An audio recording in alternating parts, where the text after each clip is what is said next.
बिस्मिल्लाहिर्रहमानिर्रहीम। Welcome to cyclone chemistry series. बच्चों, हम आज 9th की केमिस्ट्री का चैप्टर नंबर 3 डिस्कस करेंगे और हमने पूरे के पूरे चैप्टर की रिवीजन करनी है। उस रिवीजन में जितनी भी अहम बातें हैं वो सारी हम डिस्कस करेंगे और अगर किसी ने वो चैप्टर रिवाइज करना हो, याद करना हो, अगर वो उन अहम बातों को पढ़ लेगा तो उम्मीद काफ़ी है कि तकरीबन 90% उसका चैप्टर जो है वो कवर हो जाएगा। तो बच्चों, हम चलते हैं अपने चैप्टर नंबर 3 की तरफ, तो जो कि हमारे पास पीरियोडिक टेबल के हवाले से है। Periodic table and the periodicity of properties।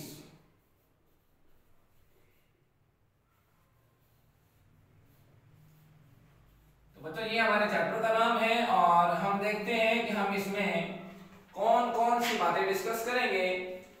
तो स्टूडेंट्स गौर कीजिएगा, हमारे पास हम इसमें पहली बार डिस्कस करेंगे कि व्हाट आर ग्रुप्स, के ग्रुप्स क्या हैं। हम इसके साथ डिस्कस करेंगे व्हाट आर पीरियड्स, पीरियड्स क्या हुआ करते हैं।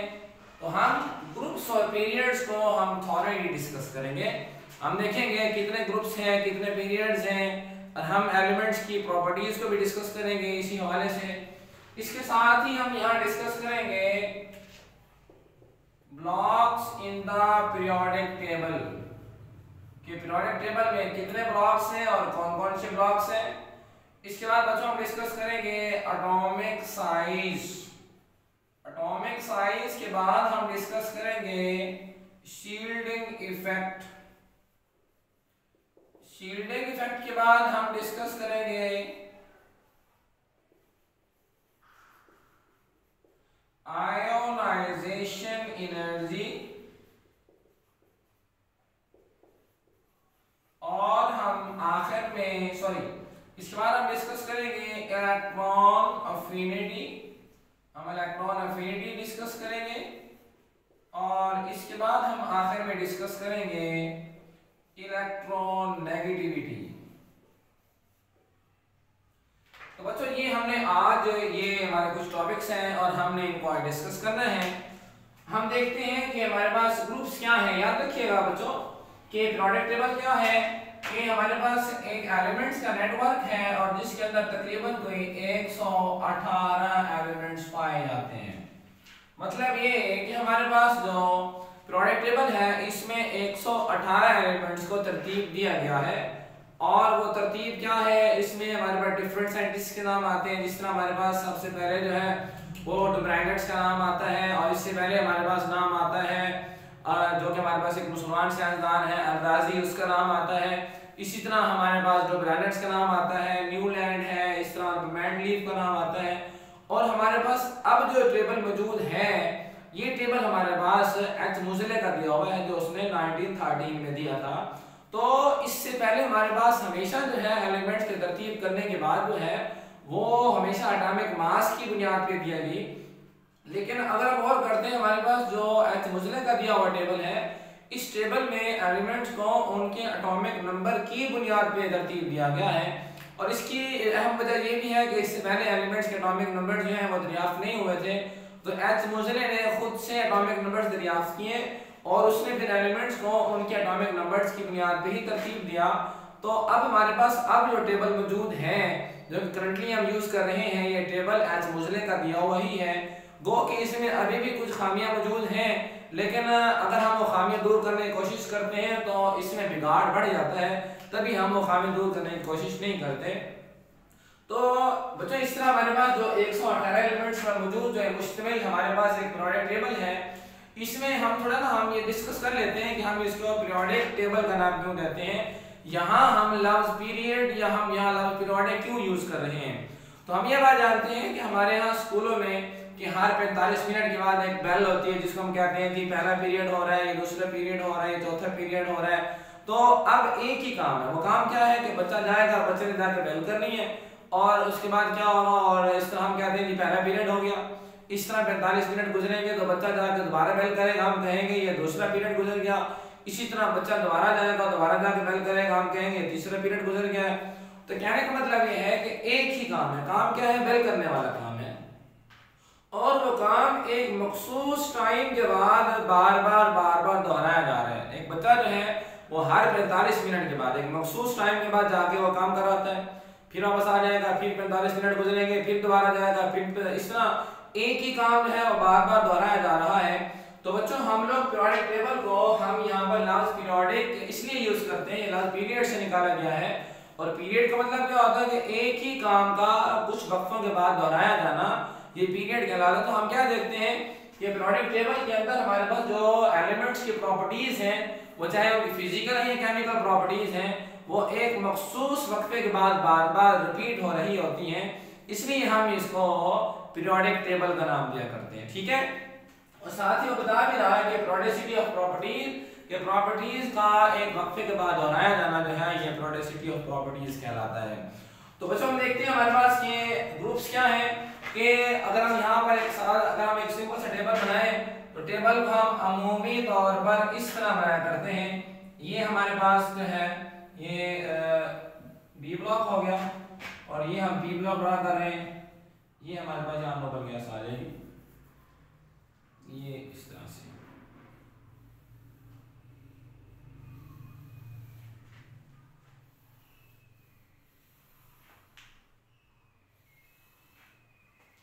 तो बच्चों हम गौर करते हैं कि हमारे पास पीरियोडिक टेबल में कितने ग्रुप्स हैं।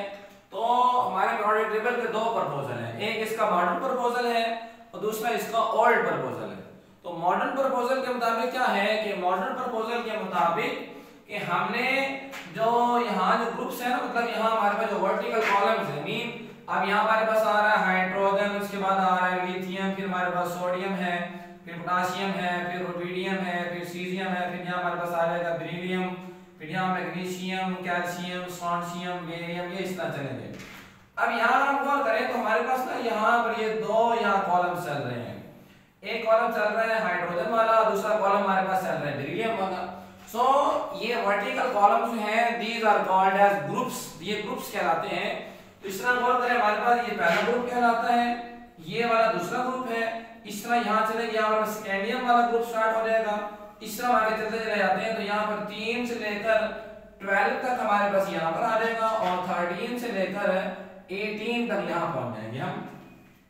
तो इस तरह अगर हम गौर करते हैं तो ये मॉडर्न प्रपोजल है। मॉडर्न प्रपोजल के मुताबिक हमने पीरियोडिक टेबल के टोटल कोई हमने 18 ग्रुप्स बनाए हुए। हम ये कहेंगे कि जितने हमारे पास वर्टिकल कॉलम्स हैं ये सारे के सारे ग्रुप्स कहलाते हैं। तो टोटल हमारे पास यहाँ जो वर्टिकल कॉलम्स हैं वो 18 हैं, क्योंकि दो ये हैं, इस तरह 3 से लेकर 12 तक ये हो जाएगा, और इस तरह यहाँ पर आपका 13 है, यहाँ 14 हो जाएगा, इस तरह ये हम चलते चलते आगे जो है हम 18 तक पहुँचते हैं।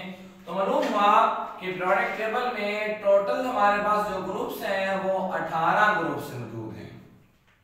लेकिन हम ये देखते हैं कि हम इन ग्रुप्स में जो एलिमेंट्स मौजूद हैं, अगर हम उनकी प्रॉपर्टीज के बारे में बात करते हैं तो बच्चों हम ये बात क्या करते हैं कि किसी भी ग्रुप में मौजूद एलिमेंट्स हैं उनकी हमेशा जो केमिकल प्रॉपर्टीज है वो सेम होती हैं। अगर सवाल पूछा जाए कि जो एक ग्रुप में मौजूद एलिमेंट्स हैं उनकी प्रॉपर्टीज क्यों सेम होती हैं, तो हम ये जवाब देंगे कि किसी भी ग्रुप में जो एलिमेंट्स मौजूद हैं उनके वैलेंस सेल में मौजूद इलेक्ट्रॉन्स की तादाद सेम होती है। मसलन अगर हम यहाँ बात करते हैं कि हमारे पास यहाँ पर अगर हम लिथियम और सोडियम की बात करें तो लिथियम का एटॉमिक नंबर हुआ करता है 3, कॉन्फ़िगरेशन क्या आएगी 1s2 2s1।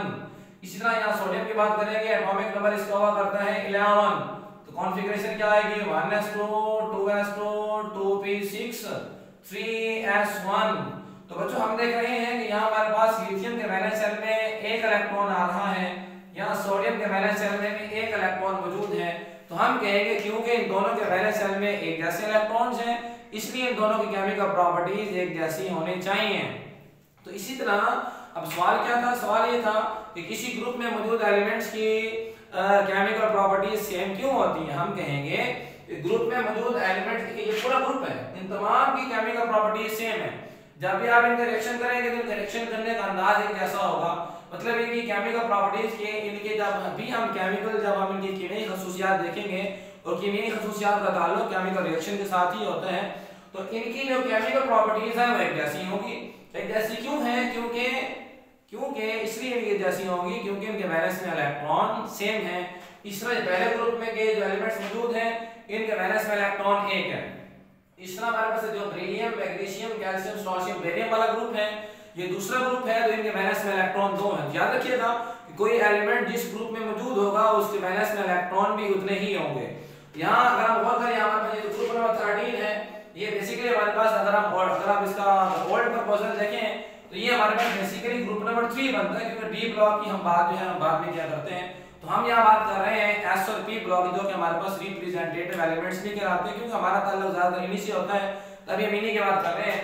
तो इस तरह हमारे पास जो एलिमेंट्स ग्रुप 3 में आ रहे हैं इनके वैलेंस में इलेक्ट्रॉन 3 होंगे, इनकी वैलेंसी भी 3 होगी। इस तरह जो हमारे पास जो एलिमेंट्स ग्रुप नंबर 14 में है उनके वैलेंस इलेक्ट्रॉन 4 है। इस तरह जो ग्रुप नंबर 15 या 5 में होंगे उनके वैलेंस में इलेक्ट्रॉन 5 होंगे। और इस तरह हमारे पास आखिर में जो हमारे पास ग्रुप मौजूद है जो कि हमारे पास 18 ग्रुप है, जो कि हमारे पास बेसिकली नोबल गैसेस हैं, जिनको हम लोग रेयर गैसेस का नाम भी देते हैं, जिनको हम लोग नॉन रिएक्टिव मेटल्स का नाम भी देते हैं। और ये ग्रुप हमारे पास 18 ग्रुप भी कहलाते हैं, ये जीरो ग्रुप एलिमेंट्स भी कहलाते हैं। ये जीरो ग्रुप एलिमेंट्स इसलिए कहलाते हैं क्योंकि ये बॉन्ड नहीं बनाते हैं, इनकी वैलेंसी जीरो होती है, इसलिए हम कहते हैं कि ये हमारे पास 18वें ग्रुप में मौजूद एलिमेंट्स कौन कौन से, helium, neon, argon, krypton, xenon, radon, ये सारे के सारे एलिमेंट्स जो हैं ये नोबल गैसेस कहलाते हैं। इनके वैलेंस में हमेशा इलेक्ट्रॉन जो है वो 8 मतलब 8 पूरे होते हैं, सिवाय हीलियम के उसके वैलेंस में इलेक्ट्रॉन 2 होते हैं। मतलब ये सारे के सारे एलिमेंट्स डुप्लेट और ऑक्टेट रूल पे अमल कर रही हैं, इसलिए इनकी वैलेंसी 0 होती है। तो कोई एलिमेंट बॉन्ड बनाता ही उस वक्त है जब उसके वैलेंस में इलेक्ट्रॉन 8 पूरे ना हो, ठीक है। और अगर हमारे पास किसी एलिमेंट के वैलेंस में इलेक्ट्रॉन 8 पूरे होंगे तो उसको बॉन्ड बनाने की जरूरत ही नहीं है। अब अगर गौर करें ये हमारे पास जितने भी यहाँ इसमें जो ग्रुप्स आ रहे हैं सारे के सारे हमारे पास इन तमाम के तमाम एलिमेंट्स की जो इनकी केमिकल प्रॉपर्टीज हैं वो हमेशा सेम हुआ करेंगी। अब अगर हम गौर करते हैं हमारे पास इन ग्रुप्स में ध्यान रखें बेटा कि हम इन ग्रुप्स को बेसिकली हम फैमिलीज का नाम भी देते हैं कि ये हमारे पास फैमिलीज हैं। मीन ये हमारे पास एक फैमिली हुई और हम ग्रुप्स के एलिमेंट्स को फैमिलीज का नाम इसलिए देते हैं क्योंकि जो हमारे पास ग्रुप में मौजूद एलिमेंट्स की प्रॉपर्टी सेम है और इसलिए हम कह रहे हैं जी वो एक फैमिली है। अब यहाँ अगर हम बात करें हमारे पास पहले यहाँ पर जो ग्रुप आ रहा है ये ग्रुप जो है this is called as alkali metals, ये अल्कली मेटल्स कहलाती हैं, ठीक है। ये हमारे पास पूरा ग्रुप है जो कि हमारे पास अल्कली मेटल्स कहलाती है। इस तरह का सवाल आ रहा है कि अल्कली मेटल्स कौन सी आप कहेंगे जी हमारे पास जो प्रोडक्ट टेबल का जो पहला ग्रुप है सिवाय हाइड्रोजन के ये सारे अल्कली मेटल्स कहलाती हैं। और सेकेंडली अगर आप यहाँ देखें ये दूसरा ग्रुप जो है जिससे हमारे पास बेरिलियम, मैग्नीशियम, कैल्शियम वाला ग्रुप है, ये हमारे पास कहलाती है अल्कलाइन अर्थ मेटल्स कहलाती हैं, ठीक है। तो ये हमारे पास हो गई अल्कलाइन अर्थ मेटल्स, ये हमारे पास दूसरी फैमिली हो गई। इसी तरह अगर हम यहाँ पर अगर हम आ जाए अगर हम यहाँ 13 पे आ जाए तो ये एलिमेंट स्टार्ट हो रहे हैं बोरॉन से, ये बोरॉन से स्टार्ट हो रहा है ग्रुप, ये कार्बन से स्टार्ट हो रहा है या नाइट्रोजन से, ये ग्रुप स्टार्ट होगा ऑक्सीजन से, ये ग्रुप स्टार्ट होता है फ्लोरीन से और ये हमारे पास ये हमारे बेसिकली नोबल गैसेस हैं। तो इस तरह हम क्या कहेंगे ये जो आपके पास 13 ग्रुप है जो कि बोरॉन फैमिली है, बोरॉन से स्टार्ट होने से क्या कहेंगे दिस इज बोरॉन फैमिली। इसी तरह ये हमारे पास जो ग्रुप कार्बन से स्टार्ट हो रहा है वो कार्बन फैमिली कहलाएगी, ये नाइट्रोजन फैमिली है, ये ऑक्सीजन फैमिली है, ये हमारे पास हैलोजेंस कहलाती हैं। फ्लोरीन, क्लोरीन, ब्रोमीन और आयोडीन ये सारे हैलोजेंस कहलाती है। इसमें एस का टीम नहीं होती है, एस का टीम क्योंकि वो रेडियो एक्टिव है तो वो अनस्टेबल है, तभी हम यहाँ रिएक्शन में इस्तेमाल नहीं करते उसको, इसलिए हम अमूमी तौर पे हम 4 नोबल गैस हम यहाँ 4 हैलोजेंस की बात करते हैं, फ्लोरीन, क्लोरीन, ब्रोमीन और आयोडीन की बात किया करते हैं, ये हमारे पास हैलोजेंस कहलाती हैं। और जो आखिरी वाला ग्रुप है ये सारे ये हमारे पास कहलाती है नोबल गैसेस, ये हमारे पास सिंपली नोबल गैसेस है। तो बच्चों ये हमारे पास एक सिंपल सा एक इंट्रोडक्शन था ग्रुप्स के हवाले से। और अब हम आते हैं कि हमारे पास पीरियड्स क्या हैं। याद रखिएगा हमारे पास पीरियड बेसिकली ये आपके पास कि हम जब हम चलेंगे लेफ्ट से राइट चलते हैं प्रोडक्ट टेबल में, जो कि हमारे पास जो है कि हम कह सकते हैं हॉरिजॉन्टल रोज हैं। मीन जब आप प्रोडक्ट टेबल में यूं चलेंगे, अगर आप यूं चलते हैं ना हमारे पास तो जरा और कीजिएगा हमारे पास ये लाइन यूं जा रही है। अब इस लाइन में सिर्फ 2 एलिमेंट्स आ रहे हैं, यहाँ स्टार्ट हो रहा है हाइड्रोजन से और ये एंड हो रहा है यहाँ हीलियम पे। तो मतलब हम ये कहेंगे ये हमारे पास जो एक हॉरिजॉन्टल रो आ रही है, this is called as first period, ये हमारे पास पहला पीरियड है। इस तरह यहाँ बहुत सारे हमारे पास ये वाला क्या है, ये यहाँ से lithium, beryllium, boron, carbon, nitrogen, oxygen, fluorine, ये हमारे पास जो है ये आपका दूसरा पीरियड स्टार्ट हो रहा है। तो इस तरह हमारे पास क्या है, हम ये कहेंगे कि पीरियोडिक टेबल में जो हमारे पास हॉरिजॉन्टल रोज हैं, these are called as periods. और पीरियड में क्या होता है, पीरियड में हमारे पास जो है हर एक एलिमेंट के वैलेंस शेल में इलेक्ट्रॉन तब्दील हो रहे होते हैं। अब यहाँ पर देखें ये लिथियम है, इसके वैलेंस में इलेक्ट्रॉन 1 होगा, यहाँ बेरिलियम है, इसके वैलेंस में इलेक्ट्रॉन 2 होंगे, यहाँ बोरॉन के वैलेंस में इलेक्ट्रॉन 3 है, यहाँ 4 होंगे। इस तरह हमारे पास इलेक्ट्रॉन जो है बढ़ते चले जाते हैं। और लेकिन इसमें किसी नई शेल का इजाफा नहीं होता, ये हमारे कल पढ़ेंगे, हम जब बात करेंगे यहाँ शील्डिंग इफेक्ट और इस तरह से बात करेंगे। ठीक है बच्चों, तो अगर आप देखें यहाँ पर टोटल ये कितने पीरियड्स बन रहे हैं, हमारे पास पहला पीरियड स्टार्ट हो रहा है हाइड्रोजन से, दूसरा lithium, sodium, potassium, iridium, caesium, francium. ठीक है, ये सीजियम के बाद हमारे पास आ जाएगा फ्रांसियम, जो कि इस ग्रुप का आखिरी एलिमेंट है। तो इस तरह हमारे पास पहला पीरियड स्टार्ट हुआ हाइड्रोजन से, यूं जा रहे हैं, दूसरा पीरियड स्टार्ट हुआ लिथियम से, इस तरह चलेंगे, इस तरह हम चलते चले जाते हैं। और टोटल हमारे पास जो है ये 1 2 3 4 5 6 7, तो हम ये कहेंगे कि हमारे पास टोटल जो पीरियड्स हैं वो 7 हैं। टोटल ग्रुप्स हमारे पास 18 हुए, और इस तरह हमारे पास टोटल जो पीरियड्स हैं वो कितने हुए, वो हमारे पास 7 है। और यहाँ पर देखें, अगर आपसे पूछा जाए बताएं हमारे पास पहला पीरियड कहाँ से स्टार्ट हो रहा है, आप कहेंगे पहला पीरियड हमारे पास स्टार्ट हो रहा है हाइड्रोजन से, दूसरा स्टार्ट हो रहा है लिथियम से, तीसरा स्टार्ट हो रहा है सोडियम से, चौथा स्टार्ट हो रहा है पोटेशियम से, और पांचवा पीरियड स्टार्ट होता है रुबिडियम से, और छठा पीरियड स्टार्ट होता है सीजियम से, और सातवां पीरियड स्टार्ट होता है हमारे पास फ्रांसियम से। तो इस तरह हमारे पास जो है ये इनके जो डिफरेंट हमारे पास पीरियड्स हैं। और पीरियड के हर एलिमेंट की जो केमिकल प्रॉपर्टीज हैं वो डिफरेंट क्यों हैं, हमने बात की कि केमिकल प्रॉपर्टीज सेम कब होंगी, या वैलेंस में इलेक्ट्रॉन सेम होंगे। अब क्योंकि यहाँ हमारे पास जहाँ लिथियम के बाद बेरिलियम आ रहा है, ये पूरा पीरियड जा रहा है, अब इसके वैलेंस में इलेक्ट्रॉन 1 है, इसके वैलेंस में इलेक्ट्रॉन 2 है, इसके वैलेंस में इलेक्ट्रॉन 3 है। तो क्योंकि इनके वैलेंस में इलेक्ट्रॉन तब्दील हो रहे हैं, इसलिए हम क्या कहते हैं कि ये हमारे पास जो है ये इनकी केमिकल प्रॉपर्टीज सेम नहीं होने चाहिए, क्योंकि इनके वैलेंस में इलेक्ट्रॉन एक जैसे मौजूद नहीं है। तो नेक्स्ट बच्चों हम देखते हैं कि हमारे पास सिंबल्स के बाद क्या है, कि अगर हम गौर करते हैं कि आपके पास नेक्स्ट अगर हम देखें कि आपके पास ब्लॉक्स की अगर हम बात करते हैं, तो ब्लॉक्स में क्या है कि सिंपल कि हम जानते हैं कि हमारे पास पीरियोडिक टेबल में टोटल जो है वो हमारे पास 4 ब्लॉक्स हुआ करते हैं। जिस तरह हमने यहाँ देखा हमारे पास ये, याद रखिए बच्चों कि हमारे पास ये जो पहले 2 ग्रुप्स हैं ये हमारे पास एस ब्लॉक कहलाता है, ग्रुप नंबर 3 से लेकर ग्रुप नंबर 12 तक ये हमारे पास डी ब्लॉक है, 13 से लेकर 18 तक हमारे पास जो है वो पी ब्लॉक है, और नीचे जो आपको 2 लाइंस दी जाती हैं ये हमारे पास एफ ब्लॉक है। तो टोटल हमारे पास जो एलिमेंट्स हैं उनके हमने ये जो टेबल है इस टेबल को हमने 4 ब्लॉक्स में डिवाइड किया हुआ है, एस पी डी और एफ ब्लॉक, हमने 4 ब्लॉक्स इसके बनाए हुए हैं। अब ये भी एक खूबसूरत बात है कि हमने यहाँ पर इनके नाम जो है एस पी डी और एफ ब्लॉक्स का नाम क्यों रखा, उसकी वजह सिंपल सी और आसान सी वजह ये है कि अगर आप किसी एलिमेंट का इलेक्ट्रॉनिक कॉन्फ़िगरेशन लिखें और देखें उस एलिमेंट का जो आखिरी इलेक्ट्रॉन है वो किस सब शेल में, क्योंकि हम जानते हैं हमारे पास सब शेल भी 4 होते हैं, एस पी डी और एफ हुआ करते हैं। और खूबसूरत बात ये भी है कि उनमें जितने जितने इलेक्ट्रॉन्स हैं तो हमने उन ब्लॉक्स के अंदर ग्रुप्स भी उतने रखे हैं। मसलन अगर हम देखें हम जानते हैं हमारे पास जो एस ब्लॉक है, इस एस हम ये जानते हैं बच्चों कि एस सब शेल में 2 इलेक्ट्रॉन होते हैं, पी में इलेक्ट्रॉन 6 होते हैं, डी में इलेक्ट्रॉन 10 होते हैं और एफ में इलेक्ट्रॉन 14 हुआ करते हैं। अगर आप बुक पे गौर करेंगे तो हमें ये मालूम होगा कि हमारे पास एस ब्लॉक जो है उसमें ग्रुप्स ही 2 हैं। और इस तरह अगर देखें हमारे पास पी ब्लॉक में कितने ग्रुप्स आ रहे हैं, 6 ग्रुप्स आ रहे हैं, 13 से 18 देखेंगे ये 6 ग्रुप्स आ रहे हैं, क्योंकि पी में इलेक्ट्रॉन भी 6 होते हैं। अब जो हमारे पास पी का पहला जो ग्रुप है उसके वैलेंस में 1 इलेक्ट्रॉन है। इस तरह ये पी का वो के मतलब पी ब्लॉक का वो ग्रुप है जिसके वैलेंस में इलेक्ट्रॉन 2 होंगे। ये हमारे पास एलिमेंट जिनके वैलेंस में इलेक्ट्रॉन जो है वो पी सब शेल में 3 इलेक्ट्रॉन, इस तरह चलते चलते यहाँ जब पी में इलेक्ट्रॉन 6 पूरे हो जाएंगे तो हमारा ये ब्लॉक भी पूरा हो जाएगा। इस तरह यहाँ देखिए हमारे पास डी ब्लॉक है उसमें इलेक्ट्रॉन यहाँ से देखिए 3 से लेकर 12 तक है, तो डी में इलेक्ट्रॉन भी 10 होते हैं। यहाँ देखिए अगर हम यहाँ गौर करें तो 3 से लेकर 12 तक हमारे पास ये टोटल इसमें 10 ग्रुप्स बनते हैं। और अगर हम यहाँ गौर करते हैं एफ ब्लॉक में, तो एफ ब्लॉक बेसिकली हमारे पास लैंथेनाइड रेक्टेनाइड सीरीज है। तो ये हमारे पास पहली सीरीज में है, this is called as lanthanide series, और दूसरी सीरीज कहलाती है एक्टिनाइड सीरीज। बच्चों यहाँ पर अगर आप गौर करें आपकी बुक में ना, यहाँ पर आपको यहाँ पर एक सिंगल स्टार दिया गया है, उसके बाद आपको ना एक डबल स्टार दिया गया है।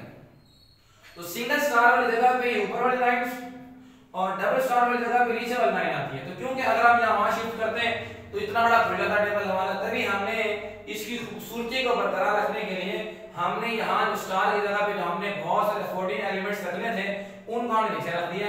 इस तरह डबल स्टार की जगह पे यहाँ भी हमारे पास 14 एलिमेंट्स बनते हैं, उसको नीचे रख दिया ताकि यहाँ ये जो टेबल है ये इसकी खूबसूरती बरकरार रहे।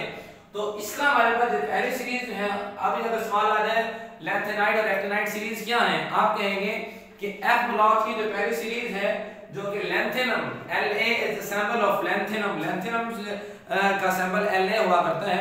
तो क्योंकि हमारे पास पहली सीरीज स्टार्ट हो रही है लेंथेनम से, तो इसे कहेंगे ये लेंथेनाइड सीरीज है। ये दूसरी सीरीज स्टार्ट हो रही है हमारे पास एक्टिनम से, इसलिए हम क्या कहेंगे ये हमारे पास एक्टिनाइड सीरीज है। तो ये दोनों हमारे पास जो है मिलकर ये एफ ब्लॉक बनाती है, क्योंकि इन लेंथेनाइड सीरीज और एक्टिनाइड सीरीज के जो एलिमेंट्स हैं इनके वैलेंस इलेक्ट्रॉन हमेशा जो है वो f ऑर्बिटल में ही होते हैं। अब हम एक दो एग्जांपल्स कर लेते हैं, क्या वाकई अगर हम चेक कर लेते हैं कि ऑक्सीजन को किस ब्लॉक में होना चाहिए, कि ऑक्सीजन को S, P या D ब्लॉक में होना चाहिए। हम इसकी लिखते हैं कॉन्फ़िगरेशन। बच्चों नंबर करें कि हमारे पास जो ऑक्सीजन है, ऑक्सीजन का एटॉमिक नंबर होता है 8। कॉन्फ़िगरेशन क्या होगी 1s2 2s2 2p4।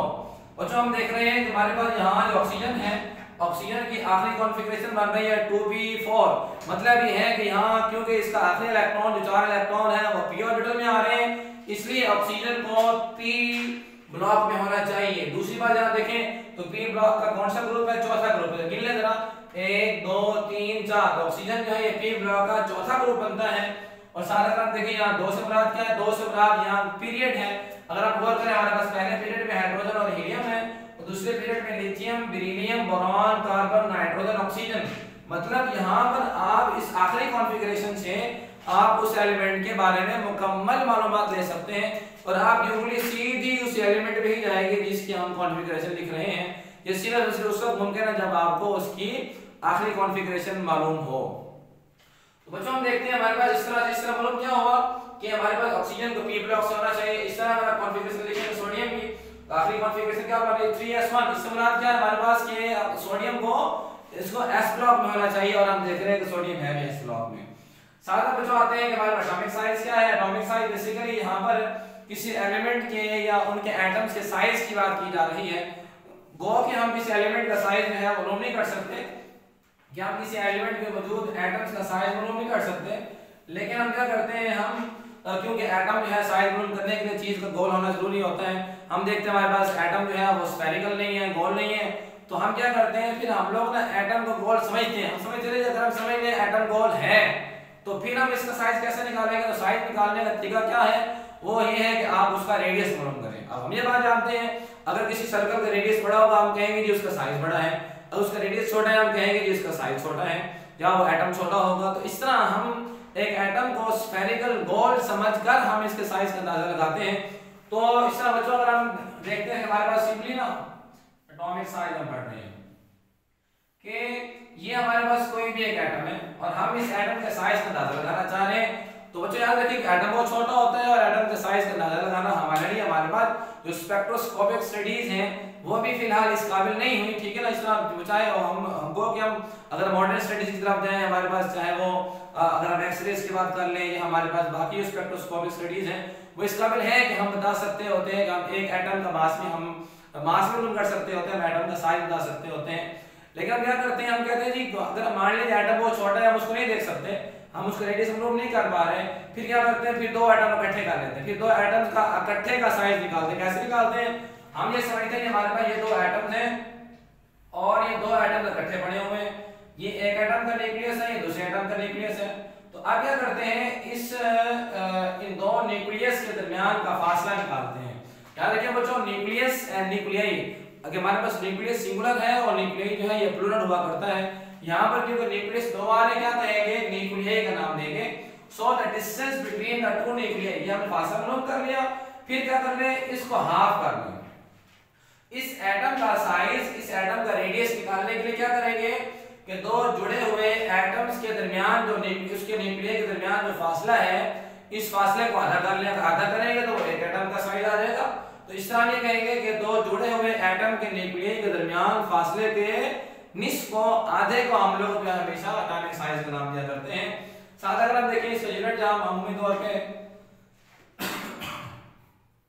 Picometre is the unit of atomic size, कि हम एटॉमिक साइज और नाम एटॉमिक रेडियस के लिए पिकोमीटर यूज किया करते हैं। अब जहां तक ताल्लुक है कि एटॉमिक साइज का ग्रुप और पीरियड में ट्रेंड के हवाले से, तो हम बेटा हम इसके लिए उम्मीदवार पहले इस तरह की डायग्राम बनाते हैं। ये इस तरह की डायग्राम बनाता हूं मैं, इस एल टाइप डायग्राम बनाई। इसमें यहां पर एक आप दायरा लगा रहे हैं, यहां दायरा लगा रहे हैं, ये दायरा लगा रहे हैं, ये दायरा है, इस तरह यहां ये हम चलते जा रहे हैं। हम क्या देख रहे हैं कि ये हमारे पास ऊपर से, हम जानते हैं ऊपर से नीचे ग्रुप हुआ करता है, तो ये हमारे पास ग्रुप है और ग्रुप में क्या होगा, इसमें हम देख रहे हैं एटॉमिक साइज बढ़ रहा है और पीरियड में क्या हो रहा है, एटॉमिक साइज कम हो रहा है।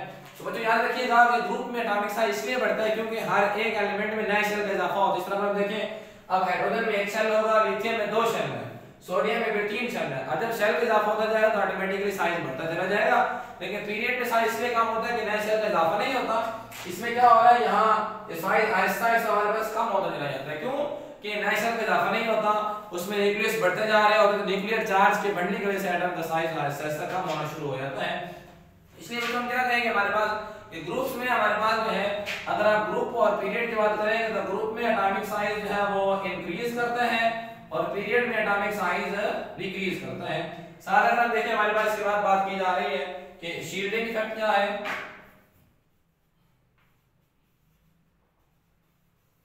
शील्डिंग इफेक्ट की हम बात कर लेते हैं। देखिए बेटा शील्डिंग इफेक्ट क्या है कि हम अमूमी तौर पे हमारे यहाँ बच्चों की ये ख्वाहिश होती है कि हम जब कभी भी अगर हम लोग कि ये अगर टेस्ट वगैरह हो रहा है तो बच्चों की कोशिश क्या होती है कि हम लोग ये करें कि हम लोग जो है वो एग्जामिनर से दूर बैठे। अब मतलब जिस तरह टेस्ट यहाँ पर हो रहा है, अब बच्चे कोशिश करते हैं कि जी मैं थोड़ा सा एग्जामिनर से दूर बैठूं, इसलिए दूर बैठूं कि ताकि दरमियान वाले बच्चों की वजह से मेरी और उस्ताद की टेंशन कम हो, मतलब उस्ताद की निगाह मेरे ऊपर कम पड़े और मैं वहां पर आसानी से अपनी कार्रवाई कर सकूं। और ये हमारे यहाँ होता भी ऐसे ही है। अब यहाँ इसको हमने शील्डिंग इफेक्ट से हम लोगों ने इसको थोड़ा हमने इसको जोड़ना है। किस तरह से कि यहाँ हमारे पास दरमियान देखिए थोड़ा ना, इसको एक बार दोबारा समझ लें। जहाँ टीचर बैठा हुआ है, यहाँ एक लाइन, यहाँ एक बच्चा बैठा हुआ है, इसके पीछे एक बच्चा बैठा हुआ है, इसके पीछे एक बच्चा है, 10 बच्चों के बाद या हम कहते हैं जी हमारे पास 6 बच्चों के बाद एक 7वां बच्चा बैठा हुआ है। अब उन 6 बच्चों की वजह से क्या होगा, उस 7वें बच्चे पे आपके टेंशन कम हो जाएगी। जब टीचर की टेंशन जब कम होगी आखिरी बच्चे पे, इसकी वजह क्या बने, उसकी वजह वो दरमियान वाले बच्चे बने हैं। क्या हो रहा है, ये दरमियान वाले बच्चे उस आखिरी को शील्ड कर रहे हैं। ये दरमियान में जितने बच्चे बढ़ते जाएंगे उसके लिए जो शील्डिंग का प्रोसेस बढ़ रहा है, उसको शील्ड करने वाले बढ़ेंगे। याद रखिएगा बच्चों के दरमियान वाले इलेक्ट्रॉन, जहां इस पर अगर गौर करें, ये हमारे पास अगर सिंपल एटम है तो क्या हो रहा है, न्यूक्लियस है, यहाँ इलेक्ट्रॉन, यहाँ इलेक्ट्रॉन, यहाँ इलेक्ट्रॉन, तो इन दरमियान वाले, ये दरमियान में 2 इलेक्ट्रॉन जा रहे हैं, इन दरमियान वाले 2 इलेक्ट्रॉन्स की वजह से न्यूक्लियस की टेंशन जो है वो आखिरी इलेक्ट्रॉन पे कम होगी। और अगर आखिरी इलेक्ट्रॉन पे कम होगी क्या कहेंगे, this is called shielding effect, क्योंकि दरमियान वाले इलेक्ट्रॉन जो है वो उस आखिरी इलेक्ट्रॉन को शील्ड कर रहे हैं। तो अगर आप देखिए हमारे पास पीरियड में ग्रुप में ट्रेंड क्या होगा, ग्रुप में क्योंकि हमारे पास शेल का इजाफा हो रहा होता है तो आखिरी इलेक्ट्रॉन और नया शेल और न्यूक्लियस के दरमियान शेल्स बढ़ते जा रहे हैं, बढ़ते जा रहे हैं, बढ़ते शेल्स बढ़ेंगे, इसका मतलब क्या होगा कि शील्डिंग इफेक्ट जो बढ़ रहा है। पीरियड में क्योंकि हमारे पास किसी नए शेल का इजाफा नहीं होता, इसलिए हम कहते हैं कि पीरियड में शील्डिंग इफेक्ट तब्दील नहीं हुआ करता। नेक्स्ट बात है हमारे पास, इसके बाद बात की जा रही है व्हाट इज आयोनाइजेशन एनर्जी। तो याद रखिएगा कि ये एनर्जी हमारे पास सिंपल क्या है, व्हाट इज आयोनाइजेशन एनर्जी। तो किसी भी एटम के वैलेंस शेल से इलेक्ट्रॉन को हमने निकालना है। कोई एटम ले लें, गैसियस फॉर्म में होना चाहिए। इसमें ये भी हमारे पास एक क्वेश्चन जो है वो पैदा होता है कि हम यहाँ पर गैसियस की क्यों बात कर रहे हैं, हम गैसियस की, हम यहाँ कहते हैं किसी एटम के गैसी हालत से इलेक्ट्रॉन निकालना है। तो गैसी हालत में क्योंकि एटम जो है वो बिल्कुल आइसोलेटेड होता है, अकेला होता है, तो हम उसको हीट करेंगे तो हमारा सारा प्रोसेस, हमारी सारी हीट उस एटम को ही पहुंचेगी।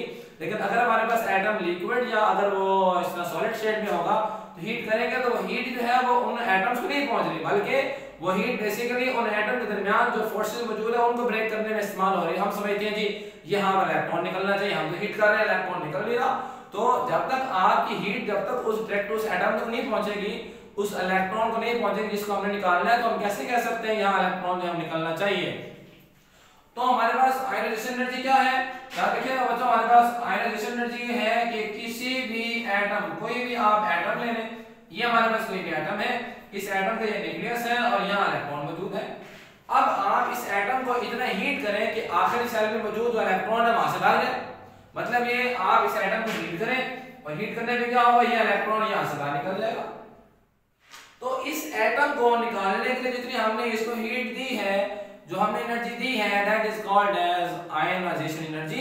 तो सिर्फ एक इलेक्ट्रॉन ही नहीं बल्कि आप एक एटम जिसका इलेक्ट्रॉन निकल चुका हो उसका दूसरा इलेक्ट्रॉन भी निकाल सकते हैं, तीसरा इलेक्ट्रॉन भी निकाल सकते होते हैं, ठीक है। तो इस तरह हम इसके लिए और जो हम एनर्जी यूज करते हैं, तो इसका यूनिट हुआ करता है किलो जूल पर मोल। तो किलो जूल पर मोल जो है ये हमारे पास उस एनर्जी का यूनिट होता है जो हम एनर्जी यहाँ उस एटम को प्रोवाइड करते हैं ताकि हम उस इलेक्ट्रॉन को वहां से बाहर निकाल सकें। और सिंपल अगर आप देखिए हमारे पास जब भी आप कोई मिसाल जैसे हम यहाँ बात कर रहे हैं सोडियम के हवाले से, तो सोडियम जो है जब भी आप सोडियम का इलेक्ट्रॉन निकालेंगे तो सोडियम कन्वर्ट होकर सोडियम पॉजिटिव में इलेक्ट्रॉन निकल गया। यहाँ जो एनर्जी है that H is equal two plus 496 हुआ करती है, तो एनर्जी हमारे पास जो है पॉजिटिव आ रही है, मीन उस वैल्यू के साथ नेगेटिव ना लिखने का मतलब क्या है, वो वैल्यू पॉजिटिव है। तो पॉजिटिव क्यों है, इसकी वजह ये है कि हम यहाँ पॉजिटिव से साथ हम हीट ऐड कर रहे हैं, हीट हम दे रहे हैं, हीट हम उस एटम में जमा कर रहे हैं, इसलिए हम क्या देते हैं, हमारे पास हमेशा जो आयनाइजेशन एनर्जी है ये हमेशा हमारे पास पॉजिटिव हुआ करती है। जहां तक ताल्लुक है ट्रेंड के हवाले से, हम जानते हैं हमारे पास ग्रुप्स में हम क्या देखते हैं, साइज बढ़ रहा है। इस तरह हम यहाँ गौर करें, हमारे पास यहाँ पर कोई भी एक बड़ा एटम है, एक छोटा एटम है, तो अगर आप इस बड़े एटम से इलेक्ट्रॉन निकालें और छोटे एटम से इलेक्ट्रॉन निकालें, छोटे एटम में क्योंकि न्यूक्लियस और इलेक्ट्रॉन में फासला कम है, इसलिए उस इलेक्ट्रॉन को निकालने के लिए एनर्जी ज्यादा चाहिए। क्यों ज्यादा चाहिए, क्योंकि न्यूक्लियस का होल्ड उस इलेक्ट्रॉन पे ज्यादा है, तभी आपको एनर्जी ज्यादा चाहिए होगी। और हमारे पास बड़े एटम में क्या होता है, बड़े एटम में क्योंकि इलेक्ट्रॉन का होल्ड के न्यूक्लियस का होल्ड इलेक्ट्रॉन पे कम है, फासला ज्यादा है, जब न्यूक्लियस जब अट्रैक्शन कम होगी उसको निकालने के लिए आपको एनर्जी कम चाहिए होगी। मालूम क्या हुआ, जब साइज बढ़ता चला जाएगा तो आपको इलेक्ट्रॉन निकालने में एनर्जी कम चाहिए होगी, जब साइज कम होगा तो एनर्जी हमें ज्यादा चाहिए होगी। नेक्स्ट क्वेश्चन हम देखते हैं कि आपके पास जो इलेक्ट्रॉन एफिनिटी क्या है। इलेक्ट्रॉन एफिनिटी में याद रखिएगा बच्चों कि ये हमारे पास उलट है, ये उलट है आपके पास आयनाइजेशन एनर्जी का। इलेक्ट्रॉन एफिनिटी क्या है, हमारे पास कोई भी एक एटम है, उस एटम के वैलेंस शेल में आपने इलेक्ट्रॉन दाखिल करना है। तो बिल्कुल सिंपल सी बात है कि अगर आप इलेक्ट्रॉन निकालना चाहते हैं, उस एटम को हीट करें, इलेक्ट्रॉन निकल जाएगा। और अगर आप इलेक्ट्रॉन जब वापस आएंगे तो वो इलेक्ट्रॉन जो एनर्जी लेकर भागा हुआ था, उसके बाद जो एनर्जी ज्यादा थी वो दोबारा एनर्जी निकालेगा और दोबारा अपने सेल में मौजूद हो जाएगा। तो इस तरह कहेंगे हमारे पास कि इलेक्ट्रॉन जब भी किसी एटम में ऐड होते हैं उस दौरान जो एनर्जी खारिज होती है that is called as electron affinity. तो अभी क्योंकि ये छोटी क्लासेस हैं, तो अगर बड़ी क्लास पढ़ रहे हो तो हम उसमें ये भी डिस्कस करते हैं कि हमेशा हमारे पास एनर्जी जो है यहाँ पर खारिज नहीं होती, बल्कि एनर्जी अब्सॉर्ब भी होती है। वो क्योंकि बच्चों का कोर्स कैसा नहीं है, वो हम किसी हम ऑलरेडी इस बात को डिस्कस कर चुके हैं। जब आप दूसरा इलेक्ट्रॉन ऐड करते हैं तो एनर्जी खारिज नहीं बल्कि वहाँ एनर्जी अब्सॉर्ब होती है, जो कि सेकंड इलेक्ट्रॉन एफिनिटी कहलाती है। तो इस तरह किसी एटम के वैलेंस में इलेक्ट्रॉन दाखिल करेंगे तो एनर्जी जो खारिज होगी that is called as electron affinity. तो इसका ट्रेंड भी हमारे पास वही है कि ये ग्रुप में क्या होगी, ग्रुप में कम होगी और पीरियड में बढ़ेगी। अगर क्वेश्चन आ जाती है हमारे पास इलेक्ट्रॉन एफिनिटी ग्रुप में ट्रेंड बताएं, आप देखेंगे इलेक्ट्रॉन एफिनिटी और हमारे पास जो आयनाइजेशन एनर्जी है ये ग्रुप में कम होती है और पीरियड में बढ़ती है। तो इस तरह आखिर टॉपिक रहा कि जो इलेक्ट्रॉन नेगेटिविटी है। तो इलेक्ट्रॉन नेगेटिविटी क्या है कि ये बच्चों के हमारे पास हकीकत में इलेक्ट्रॉन नेगेटिविटी ये किसी भी एटम की शेयर होने वाले इलेक्ट्रॉन को अपने तरफ खींचने की सलाहियत है। मसलन अगर हम गौर करें हमारे पास यहाँ पर क्या है कि यहाँ हमारे पास सपोज यहाँ पर ये बॉन्ड बन रहा है हाइड्रोजन और क्लोरीन में, तो हम कहते हैं ये जो लाइन है this line is showing a bond, ये बॉन्ड शो कर रही है। इस बॉन्ड में इलेक्ट्रॉन दो होंगे, एक इलेक्ट्रॉन क्लोरीन का है और दूसरा इलेक्ट्रॉन यहाँ हाइड्रोजन का है। तो क्योंकि ये दोनों एटम एक जैसे नहीं है तो इन दोनों की इन इलेक्ट्रॉन्स के ऊपर अट्रैक्शन भी एक जैसी नहीं होगी। तो इनमें से जिसकी इलेक्ट्रॉन खींचने की सलाहियत या इलेक्ट्रॉन दरमियान में शेयर हो रहे हैं, इनको जिसकी सलाहियत भी ज्यादा होगी that is called as the electronegative atom. तो हमारे पास वो ज्यादा इलेक्ट्रोनेगेटिव एटम कहलाएगा। तो ये इस तरह इलेक्ट्रॉन खींचना जो है इलेक्ट्रोनेगेटिविटी कहलाता है। तो क्लोरीन के इलेक्ट्रॉन खींचने की सलाहियत है हाइड्रोजन से ज्यादा है। अब हम ये कहेंगे कि किसी एटम की कि शेयर पेयर इलेक्ट्रॉन्स को अपनी तरफ खींचने की जो सलाहियत है that is called as electronegativity. और हमारे पास इस वक्त प्रोडक्ट टेबल में जो 118 एलिमेंट्स मौजूद हैं, इनमें जो सबसे ज्यादा जिसकी इलेक्ट्रोनेगेटिविटी है वो हमारे पास फ्लोरीन है, जो कि मैक्सिमम 4। बहुत अहम क्वेश्चन है, किस एलिमेंट की इलेक्ट्रोनेगेटिविटी सबसे ज्यादा होती है? हमारे पास वो फ्लोरीन है जिसकी मैक्सिमम 4 हुआ करती है। लिनस पॉलिंग एक साइंटिस्ट था, ठीक है, लिनस पॉलिंग बोलते हैं उसको। तो उसने एक प्रॉपर स्केल बनाया था। उस स्केल में हमारे पास जो जिस एलिमेंट की इलेक्ट्रोनेगेटिविटी सबसे ज्यादा है वो हमारे पास फ्लोरीन है। तो इलेक्ट्रोनेगेटिविटी का ट्रेंड प्रोडक्ट टेबल में वही है जो हमारे पास इलेक्ट्रॉन एफिनिटी और आयोनाइजेशन एनर्जी का है। इलेक्ट्रॉन एफिनिटी भी की जो इलेक्ट्रोनेगेटिविटी है ये भी ग्रुप में कम होती है और पीरियड में बढ़ती है। तो अगर हम यहाँ समराइज करेंगे, हम ये कहेंगे कि ये तीनों, ये हमारे पास चाहे इलेक्ट्रोनेगेटिविटी हो और चाहे हमारे पास आयोनाइजेशन एनर्जी हो या इलेक्ट्रॉन एफिनिटी हो, ये तीनों के तीनों जो है ये ग्रुप में डिक्रीज होती हैं और पीरियड में ये इंक्रीज होती हैं। तो ये आप लोगों ने याद रखना है कि इलेक्ट्रॉन एफिनिटी, आयोनाइजेशन एनर्जी और इलेक्ट्रोनेगेटिविटी ये तीनों के तीनों ग्रुप में बढ़ती हैं, सॉरी ये ग्रुप में कम होती हैं और पीरियड में इंक्रीज होती हैं। और अब हमारे पास बेटा इस हवाले से हमारे पास क्वेश्चंस क्या आते हैं। इससे पहला क्वेश्चन ये आएगा कि आपके पास के ग्रुप्स क्या हैं, दूसरा क्वेश्चन आएगा कि पीरियड्स क्या हैं, तीसरा क्वेश्चन आ जाएगा कि हमारे पास के प्रोडक्ट टेबल में कुल कितने ब्लॉक्स हैं। इस तरह का चौथा क्वेश्चन क्या आ जाएगा, ट्रांजिशन एलिमेंट्स क्या हैं। तो आप भूल गए तो याद रखिएगा बेटा ट्रांजिशन एलिमेंट्स क्या है। प्रोडक्ट टेबल में जो डी ब्लॉक एलिमेंट्स हैं, मीन ग्रुप नंबर 3 से लेकर ग्रुप नंबर 12 जो कि डी ब्लॉक बनता है, इस डी ब्लॉक के एलिमेंट्स को हम लोग ट्रांजिशन एलिमेंट्स का नाम देते हैं। इसके बाद हमारे पास क्वेश्चन नंबर 5 क्या है। क्वेश्चन नंबर 5 हमारे पास ये है कि आप लोग एटॉमिक साइज की तारीख बताएं और इसका प्रोडक्ट टेबल का ट्रेंड बताएं। और साथ हमारे पास क्वेश्चन आ जाएगा ये आपके पास कि किसी भी ग्रुप में एलिमेंट्स की केमिकल प्रॉपर्टीज सेम की mean why the elements have same chemical properties in the group and why the elements have different chemical properties in the period. साथ अगर देखिए हमारे पास क्वेश्चन आएगा शील्डिंग इफेक्ट क्या है और इस तरह इसका ट्रेंड पूछेगा। इसके बाद क्वेश्चन आएगा जी कि आप आयोनाइजेशन एनर्जी की तारीफ करें, इसका ट्रेंड बताएं। इस तरह हमारे पास इलेक्ट्रॉन एफिनिटी क्या है, इसकी तारीफ करें, इसका ट्रेंड बताएं। ट्रेंड से मुराद क्या है कि ग्रुप और पीरियड में किस तरह तब्दील होती है। और हमारे पास इलेक्ट्रोनेगेटिविटी क्या है कि इसकी तारीफ करें और इसका ट्रेंड बताएं। किस एलिमेंट की इलेक्ट्रोनेगेटिविटी सबसे ज्यादा होती है। ये सारे के सारे क्वेश्चन जो है इस हवाले से बहुत ज्यादा अहम है। फैमिलीज भी याद कर लेंगे। हमारे पास पहली फैमिली जो है ऑर्गेनिक मेटल्स है, दूसरी अल्कालाइन अर्थ मेटल्स है। इस तरह हमारे पास जो है ये जो 13 ग्रुप जो है जो कि बोरॉन फैमिली है, फिर कार्बन फैमिली है। इस तरह अब हैलोजेंस क्या है, fluorine, chlorine, bromine, iodine halogens कहलाती हैं। और इसके बाद अगर देखें नोबल गैसेस क्या है, helium, neon, argon, krypton, xenon, radon, ये नोबल गैसेस कहलाती हैं। और यहाँ हमारे पास आखिरी बात क्या है, लैंथेनाइड और एक्टिनाइड सीरीज क्या हम कहेंगे कि हमारे पास एफ ब्लॉक एलिमेंट्स की जो पहली सीरीज है जो कि लैंथेनम से स्टार्ट हो रही है वो लैंथेनाइड सीरीज है, और दूसरी जो सीरीज है जो कि एक्टिनम से स्टार्ट हो रही है वो एक्टिनाइड सीरीज है। इस तरह हमारा चैप्टर नंबर 3 है 9th क्लास केमिस्ट्री का, हमने उसकी एक रिवीजन कर लिया है। अल्लाह हाफिज़।